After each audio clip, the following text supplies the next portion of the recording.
Good evening. This is the current affairs session for July 27. So let us have a look at the important articles. So very first one, it is a statement by our Prime Minister Modi. So statement is Pakistan is trying to keep itself relevant through terror and proxy wars. So it's an article from the perspective of GS2 and GS3. So let us have a look at what's the ongoing story. So marking the 25th anniversary of India's victory against Pakistan in the Kargil war, Prime Minister said on Friday that Pakistan has not learned from its history despite its failures. And it is trying to keep itself relevant through terrorism and proxy war. Okay. So basically, on the eve of 25th anniversary of India's victory in Kargil war against Pakistan, our Prime Minister has made the statement that despite of its repetitive failures, Pakistan has not learned from its mistakes, and still it is trying to keep itself alive through faulty measures, like through faulty medium of terrorism and proxy wars. Okay. So, key takeaways: remembering the soldiers who lost their lives during the Kargil war, Prime Minister said that the nation is indeed in their debt, and that even at that time, India was making efforts for peace, but Pakistan displayed its distrustful demeanor. Okay, so nation is indeed in debt to all the soldiers who lost their lives, and during that point of time, India was doing negotiations. Our Prime Minister, the then Prime Minister Atal Bihari Vajpayee, was initiating a peace process with Pakistan. But despite all these efforts, Pakistan showed its distrustful nature and initiated the Kargil war. Okay. Apart from that, Modi also talked about the Agnipath scheme. So, terming the Agnipath scheme, he said that it's a necessary reform. Okay. Now, he also highlighted that what is the current concern about the Indian armed forces. So, he said that the average age of personnel in Indian armed forces is higher than the global average, and that is a matter of concern. Now we know that it is expected that those who serve the armed forces, they should be the youngsters. That is, a youth should be there. But if you look at the average age, those who are there in the armed forces in India, it is more than the global average. It means that the other countries have many youngsters in their armed forces. On the contrary, in Indian armed forces, youngsters, the average age is more in the Indian armed forces. So that is a matter of concern, and as a result, he says that the Agnipath scheme, it is a relevant one because it is hiring the youth in the armed forces for 4 years. Now, for your information, Kargil Vijay Divas, it is celebrated every year and it is significant in the history of India. This day is celebrated in order to pay tribute to the soldiers who sacrificed their war during the Kargil War of 1999. And this war was initiated by Pakistan. Pakistan led infiltration in the month of May in 1999, which provoked the Indian army to launch an operation, that was Operation Vijay, and that led to the Kargil war. This war was fought in the Kargil district of Jammu and Kashmir across the line of control from May to July 1999. Over 2 months, many battles were fought in the mountainous terrain, and both sides had seen a lot of casualties. And Indian forces also lost around 490 officers, soldiers, and jawans. And we all are aware about the sacrifice of Captain Vikram Batra. Coming towards the next article, it is from the polity section.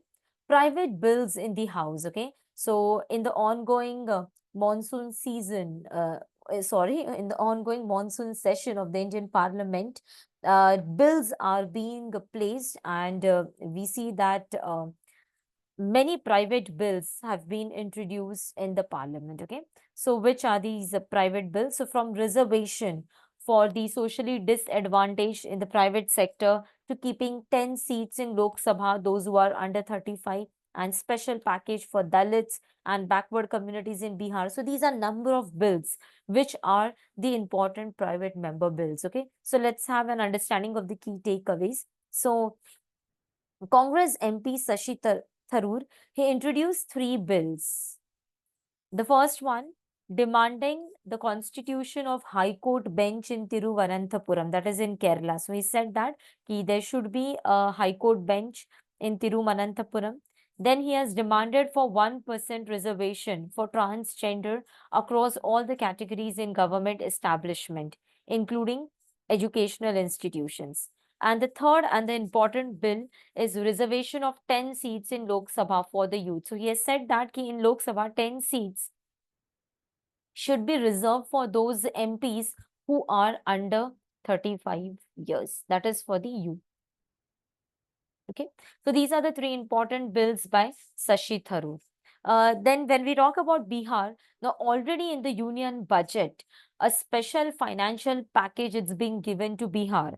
But then also there's a JDU MP from Gopalganj. He has demanded a special package for SC, ST and OBC in Bihar. Okay, so special package for SC, ST and OBC in Bihar that is being demanded by an MP from Bihar. Okay, then there's one more independent MP from Nagina.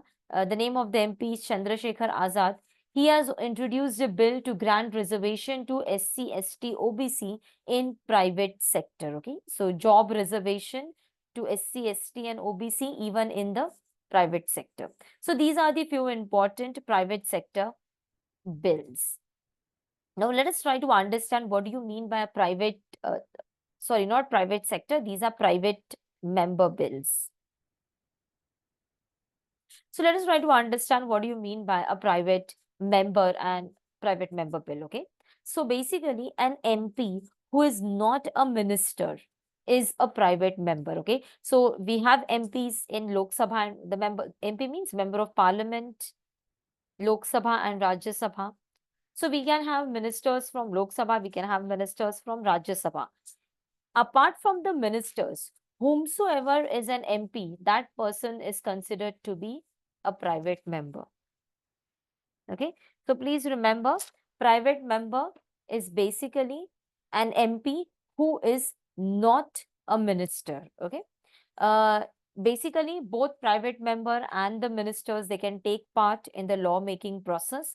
Bills introduced by private member are referred to as private member bills. Okay, and those referred to by the ministers are called as the government bills. Okay, now the next important thing, like whenever a bill has to be introduced in the parliament, a member has to give at least a month's notice.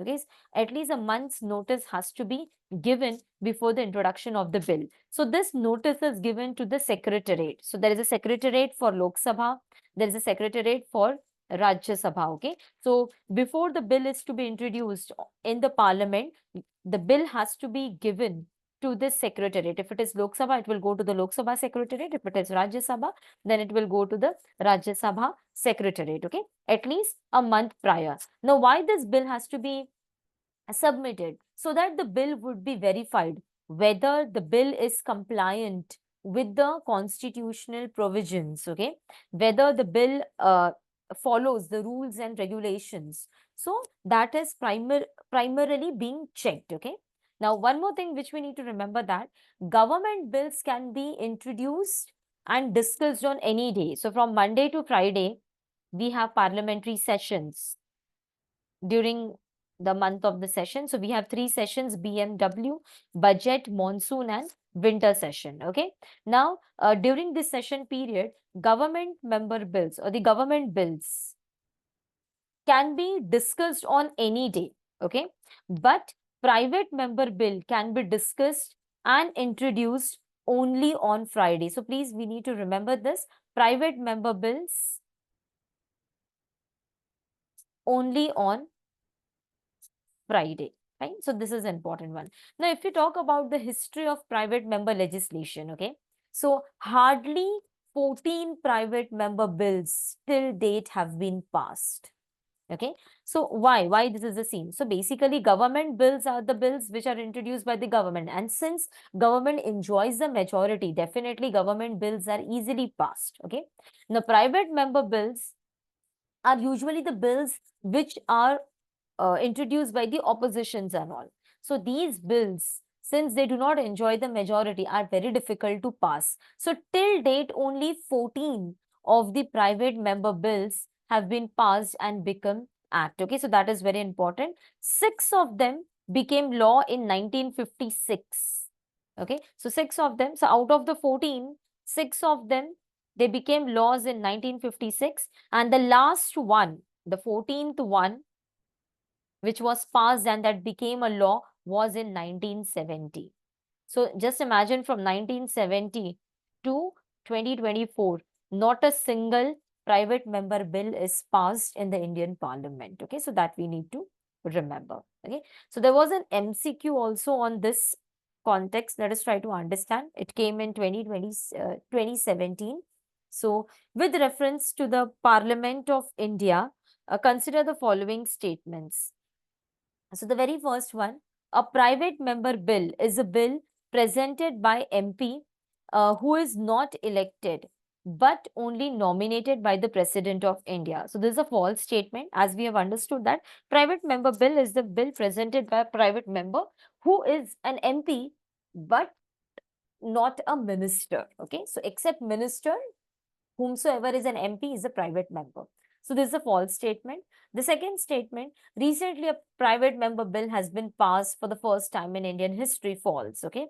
Just now we have understood that the last private member bill was passed in 1970. Okay. And for earlier they were passed in 1956. So your answer will be, which of the following are correct? Neither. Okay. So D is the answer. Let's come towards the next article from the Indian Heritage Perspective, GS1. India-US signed Cultural Property Pact on return of smuggled antiquities. Okay, so India and US, they have signed a bilateral cultural property agreement on Friday in order to facilitate return of stolen and smuggled antiquities, many of which find their way to US. Okay, so many of the antiquities from India, they have been smuggled and stolen and they are in US. So an agreement has been signed which will facilitate their return to India. Okay. So the agreement was signed by US Ambassador to India, Eric Garcetti, and Indian Cultural Secretary Govind Mohan on the sidelines of UNESCO World Heritage Committee meeting in New Delhi. This is about the two things. The first and the foremost, it's about justice. Okay, the first and the foremost is about the justice, returning to India and to Indians what is rightfully theirs. Okay, so it is being said that we need to return to Indians whatever is their property. So it is doing justice with them. And second thing is connecting India with the world. Okay, so to know Indian culture is to know the human culture. This was a statement made by Garcetti. Okay, with this agreement, India joins the rank of 29 existing UN bilateral cultural property agreement partners. Okay, so US has signed such bilateral treaties on cultural property with other countries as well. And few important countries are Afghanistan, China, Cambodia, Egypt, Greece, then Italy, Jordan, and Turkey. And now US has signed the treaty with India as well. Okay. According to government data, over 400 antiquities have been brought back to India since 2014. Okay.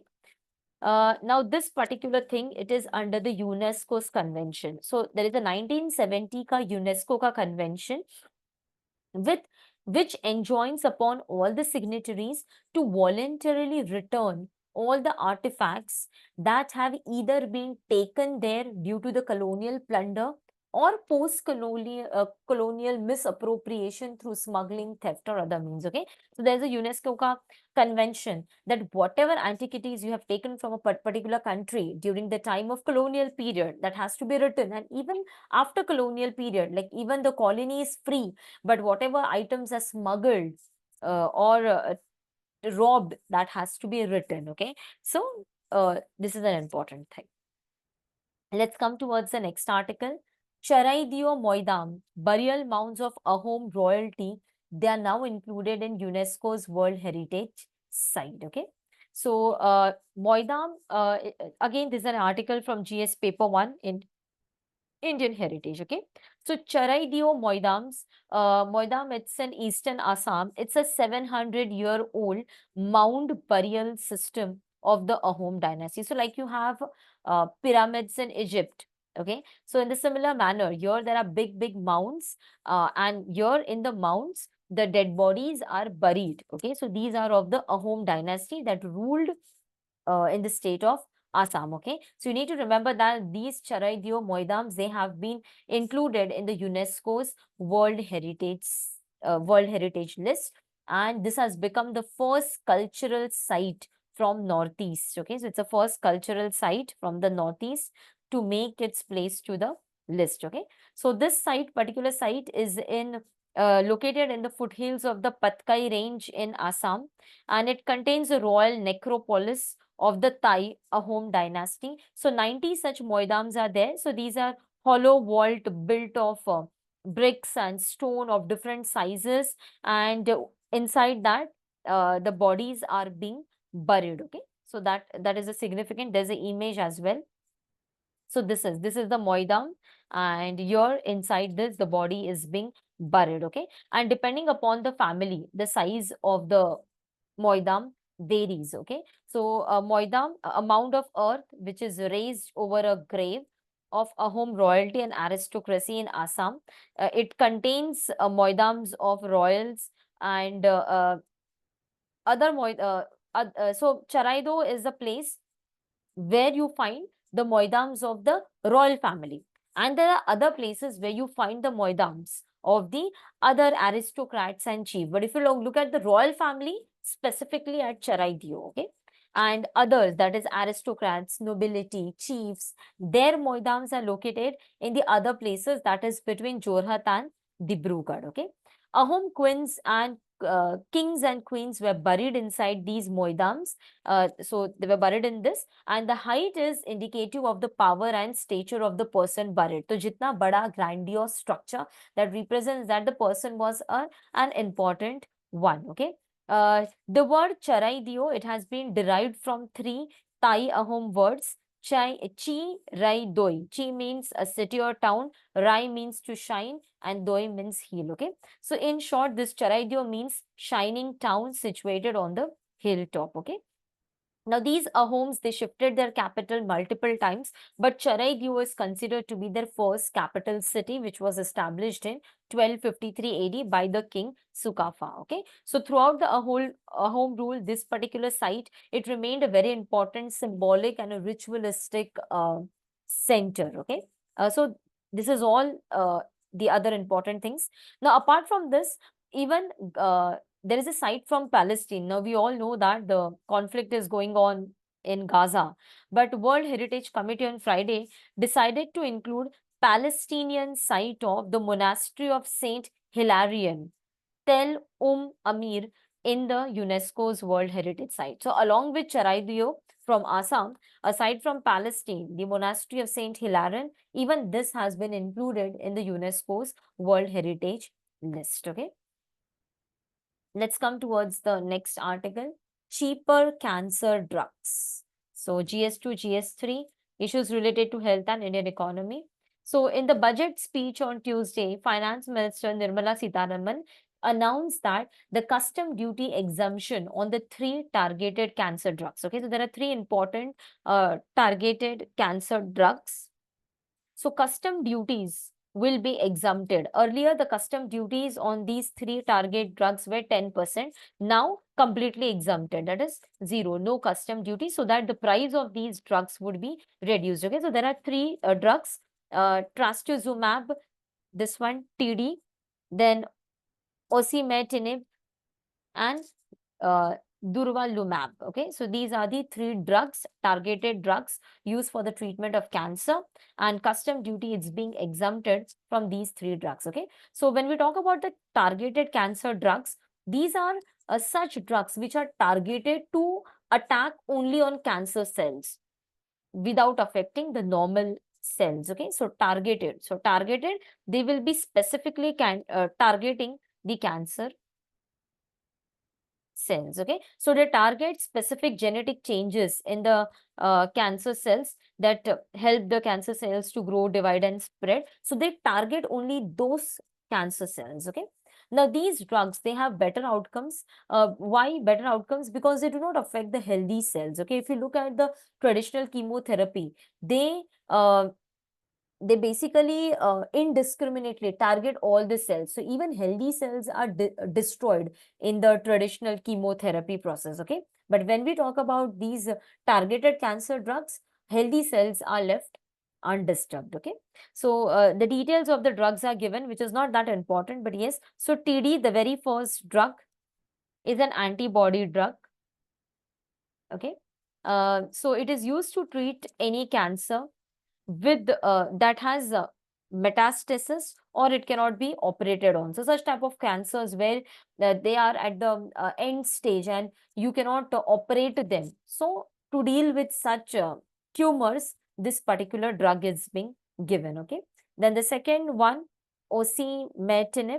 This is a commonly used one in India, marketed by AstraZeneca by the name Tagrisso. So this is used to treat lung cancers. Okay, and they block the receptors on the cancer cells. And so basically cancer cells, they have a receptors, so they block these receptors and stop the cancer cells from growing further.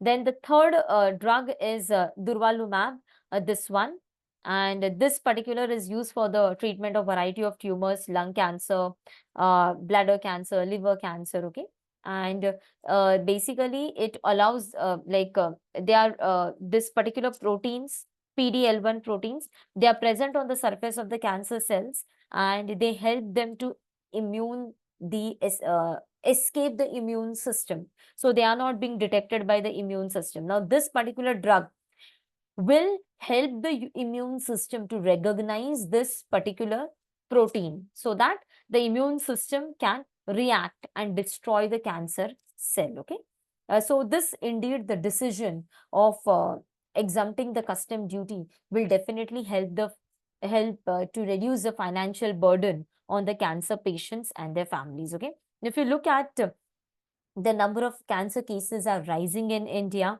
Um, an estimated approximately 15 lakh new cancer cases were detected in 2022. And the number of deaths have also increased.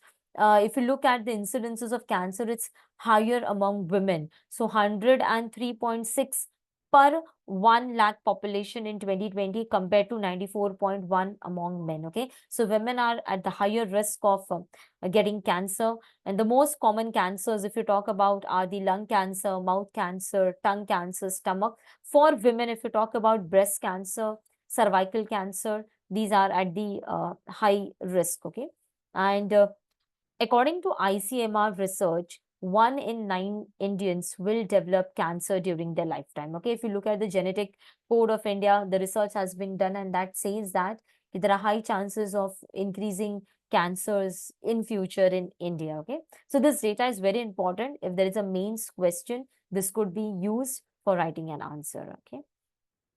Coming towards the next important article, names of dhaba owners on Kanwar route. Okay, now basically, what I'll just give a gist of this article, a very short one. So Kanwar Yatra is it's being hosted every year in UP. So Kanwar Yatra is the yatra where the devotees of Shiva, they travel to the religious places in Haridwar. Okay, now a notice was issued by Uttar Pradesh Police in Muzaffarnagar district that on the course of the yatra, so whatever is the path of the yatra, if people are going, so whatever hotels are there, whatever dhabas are there, all the hotels and all the shops on the route, they have to display the name of the owner and the employees. So basically on the nameplate, you have to you have to mention the name of the who is the owner of the hotel and who are the employees working.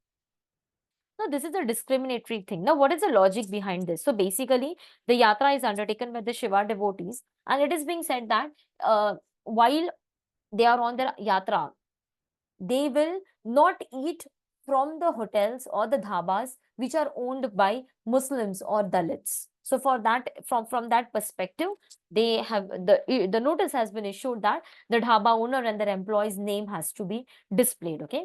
Now Supreme Court prohibited this. Supreme Court said no. Okay.